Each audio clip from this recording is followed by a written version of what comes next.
Terima kasih Anda masih bersama kami di Sapa Indonesia Malam. Saya masih bersama Billy Mambrasar membahas PON Papua di tengah pandemi.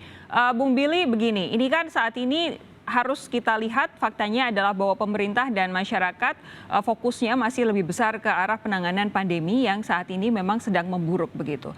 Tapi andaikan kita berandai-andai jika pemerintah nanti dengan berbagai cara bisa menekan pandemi, kemudian PON Papua masih terus dijalankan sesuai dengan rencana, bagaimana caranya bisa memastikan bahwa ada partisipasi aktif baik dari masyarakat Papua maupun masyarakat di seluruh Indonesia supaya ini PON Papua di tengah kondisi yang agak sulit ini, yang sangat sulit bahkan, itu bisa tetap sukses?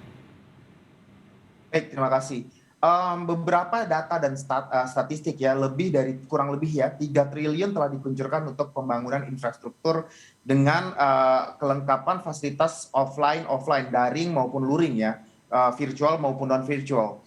Akan ada 36 cabang olahraga, 56 disiplin cabang olahraga dan 679 nomor pertandingan.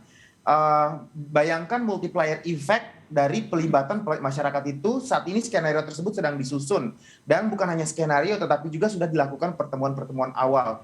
70 lebih influencer anak-anak asli Papua akan terlibat untuk mendigitalisasi proses ini.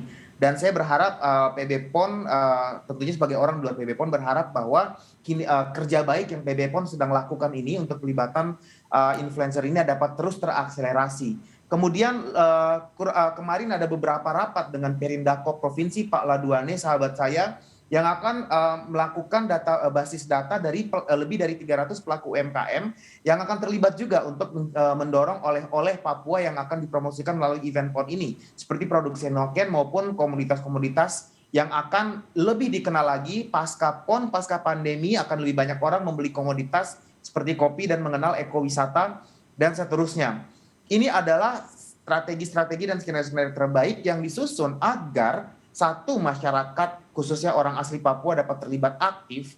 Yang kedua, menjadi kebanggaan mereka. Tetapi yang ketiga, sustainability atau keberlanjutan pasca PON dari dampak ekonomi, multiplier effect, dampak berganda ini akan ada. Seperti itu.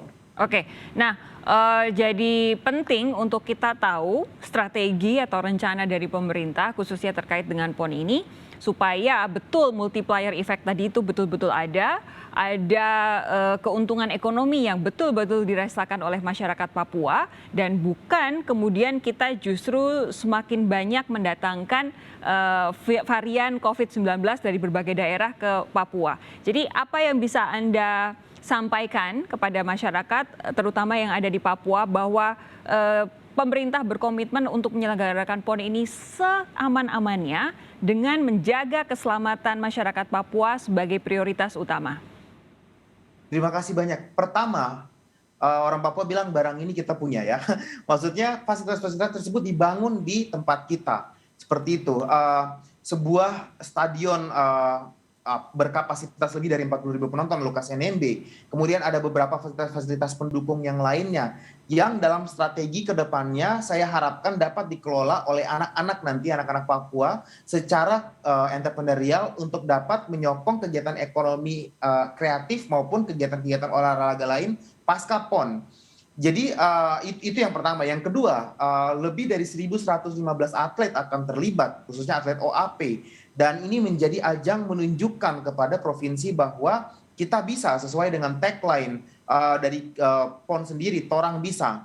Harapan saya kepada seluruh masyarakat, mari kita dukung, mari kita terlibat aktif, mari kita dorong, dan mari kita tunjukkan kebanggaan kita bersama dari kita ikut terlibat, kita ikut mendorong, kita ikut mempromosikan ya, sesederhana posting di media sosial. Kemarin ada tren sempat naik 100 hari menuju PON ya, trending. Kemudian naikkan hashtag Torang Bisa, naikkan hashtag yang positif, yang bernada optimis, yang akan membolak-balikan perspektif bahwa Papua itu tidak seperti yang dibayangkan atau yang dilihat oleh kebanyakan orang, tetapi keberadaan PON ini membolak-balikan perspektif, menunjukkan perspektif positif dan progresif dari provinsi paling timur di Indonesia ini.